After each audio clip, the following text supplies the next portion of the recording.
ஜீவன் முக்தி பிரதம் தேவம். பரமஹம்ச நித்யானந்தர் ஓர் வாழும் அவதார புருஷர்.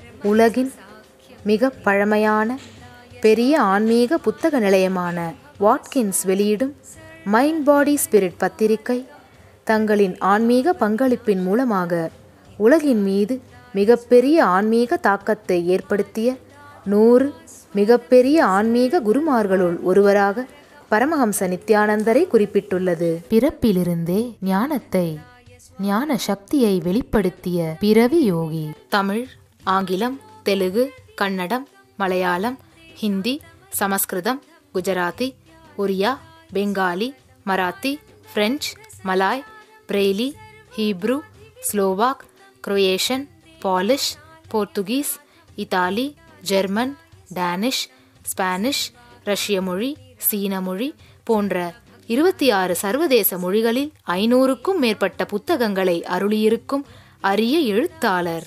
10,000 மணி நேரத்திற்கும் மேல் ஞான கருத்துக்களை மொழிந்துள்ள அரிய பேச்சாளர். லட்சக்கணக்கானவர்களுக்கு அன்னதானம், இலவச மருத்துவ வசதி, கல்வி உதவி, மேலும் உலகம் முழுவதிலும் 140க்கும் மேற்பட்ட இடங்களில் பள்ளிகள், ஆசிரமங்கள், ஆலயங்கள் மற்றும் மருத்துவமனைகள் அமைத்து ஒப்பற்ற சேவை செய்து வரும் சமூக சேவகர். லட்சக்கணக்கானவர்களுக்கு தலைவலி முதல் கேன்சர் வரை தனது தியான சக்தியால் தீர்த்து வைத்த தியான சிகிச்சையாளர். கோடிக்கணக்கான மக்களுக்கு உடல் நலம், மனவளம் ஆகியவற்றிற்கான கிரியைகளை வகுத்து தரும் கிரியா யோகி. கோடிக்கணக்கான மக்களுக்கு வாழ்வியல் பிரச்சனைகளுக்கான தீர்வுகளை தந்த வாழும் ஞானி. இந்தியாவில் பெங்களூரு, ஹைதராபாத், திருவண்ணாமலை, சேலம் மற்றும் அமெரிக்காவில் Los Angeles, San Jose, Seattle, Toronto, Ohio, Oklahoma, Phoenix, Saint Louis, Brazil, Paris, Guadeloupe, Dallas, New York,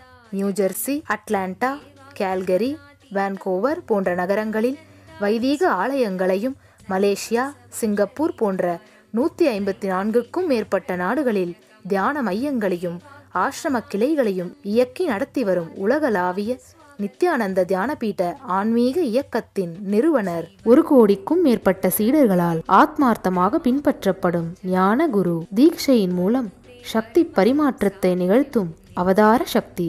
பாரம்பரிய யோகக்கலையை ஆயிரக்கணக்கான யோக மையங்கள் மூலம் உலகமெங்கும் எடுத்துச் சென்ற நவீன கால யோகி. லட்சக்கணக்கான மக்களுக்கு குண்டலினி சக்தியை உயிர்ப்பித்து அஷ்ட சித்திகளை அருளும் அஷ்டமா சித்திதாயகன். லட்சக்கணக்கான இளைஞர்களின் எதிர்காலத்திற்கு வழிகாட்டியாய் திகழும் ஒரே இளம் குரு. உலகிலேயே இணையதளத்தின் மூலம் அதிகமாக பார்க்கப்படும் ஆன்மீக குரு. அரசியல் துறையிலும் ஊடகத்துறையிலும் ஊடுருவியிருக்கும் நாத்திக ரவுடி கும்பல்களால் தொடுக்கப்பட்ட மத தாக்குதலையும் தாண்டி ஒப்பற்று ஒளிரும் ஆன்மீக ஒளி. அசைக்க இயலாத என்றென்றும் நிலைத்திருக்கும் ஞான கல்ப விருட்சம். பரமஹம்ச நித்யானந்தர் உலகின் மிக பழமையான புகழ்பெற்ற மதுரை ஆதீனத்தின் 293வது குருமகா சந்நிதானமாக முடிசூட்டப்பட்டுள்ளார். வந்தே பாப விநாசக்தம் நித்யானந்தாய ஸ்வாகதம். நித்யமுக்தம் நிர்விகல்பம் தியானலோக பிரதீபகம். வந்தே சாந்தமயம் பந்தம் நித்யானந்தாய ஸ்வாகதம். நித்யமுக்தம் நிர்விகல்பம் தியானலோக பிரதீபகம். ஆனந்தகந்த சஞ்சாரம் சர்வோபாதி விநிர்முக்தம். வந்தே ஞானாலயம் நாதம் நித்யானந்தாய ஸ்வாகதம்.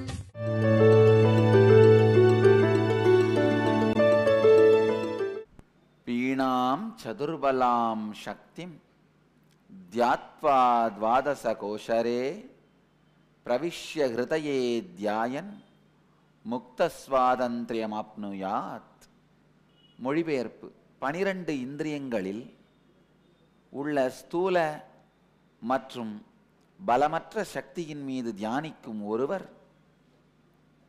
ஹிருதயாகாசத்திற்குள் நுழைகிறார். மேலும் அந்த ஹிருதயாகாசத்திலேயே தியானிக்க அவர் முக்தியடைந்து விடுதலை பெறுகின்றார்.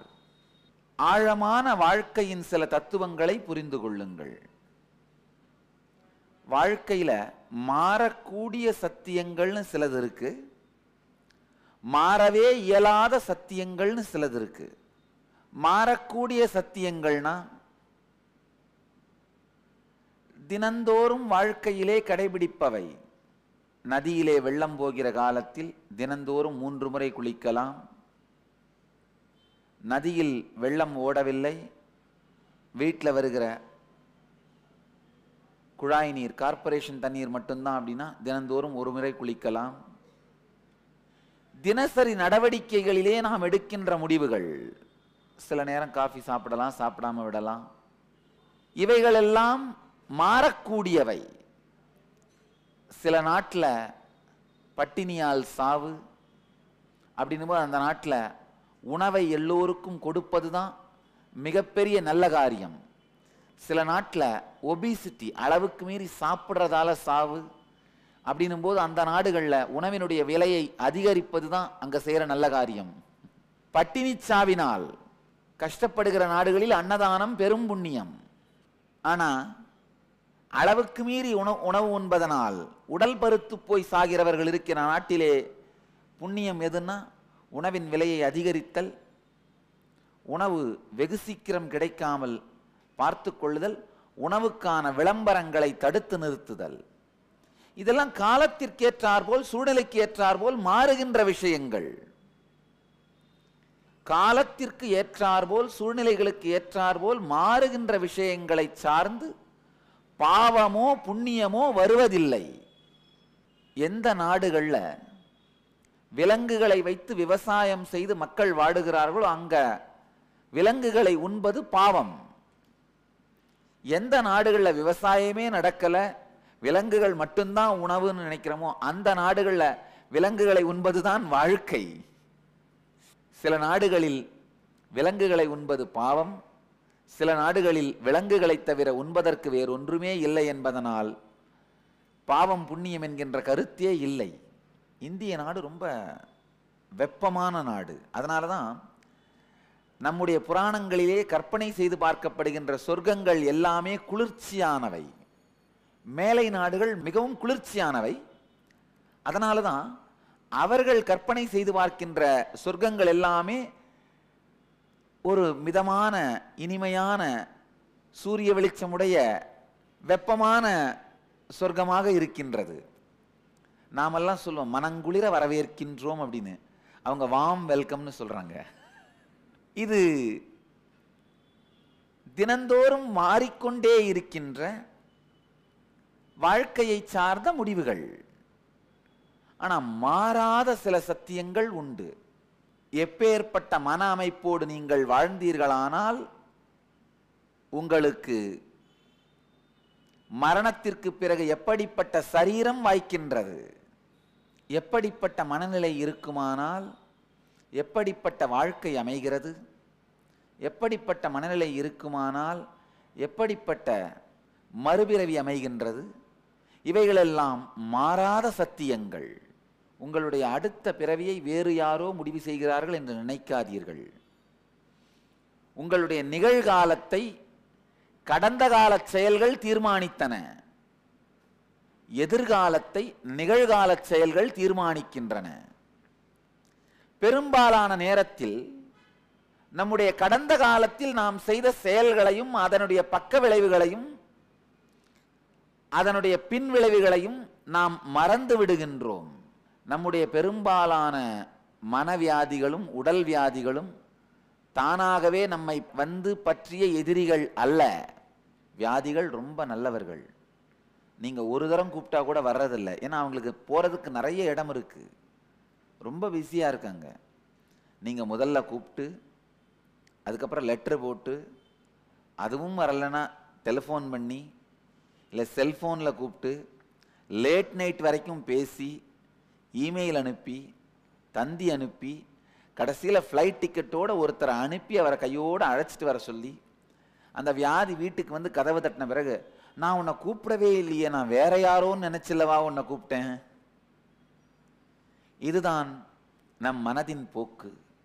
பின் விளைவையும் பக்க விளைவையும் பற்றியும் முழுவதுமாக புரிந்து கொள்ளாமல், பின் விளைவையும் பக்க விளைவை பற்றியும் முழுவதுமாக யோசிக்காமல், ஆழ்ந்து தீர சிந்திக்காமல் செய்கின்ற செயல்களால் நிகழ்காலம் நிகழும் பொழுது இதை நாம் அழைக்கவில்லை என்று கதறுவது மனத்தின் இயல்பு. இப்ப எதிர்காலத்தையும் பயத்தோடோ ஏக்கத்தோடோ எதிர்கொள்வதனால் வாழ்க்கை மாறாது. கடந்த காலத்தின் தொகுதி நிகழ்காலம், நிகழ்காலத்தில் நீங்கள் செய்கின்ற செயல்களின் தொகுதி எதிர்காலம்.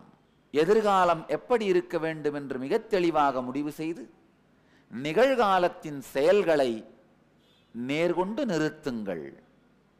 மாறாத சத்தியங்கள் இவையெல்லாம். இப்ப சொல்ற இந்த வார்த்தைகள் கடந்த காலத்தின் தொகுதி நிகழ்காலம், நிகழ்காலத்தின் தொகுதி எதிர்காலம். இந்த சத்தியங்கள் மாறுவதில்லை.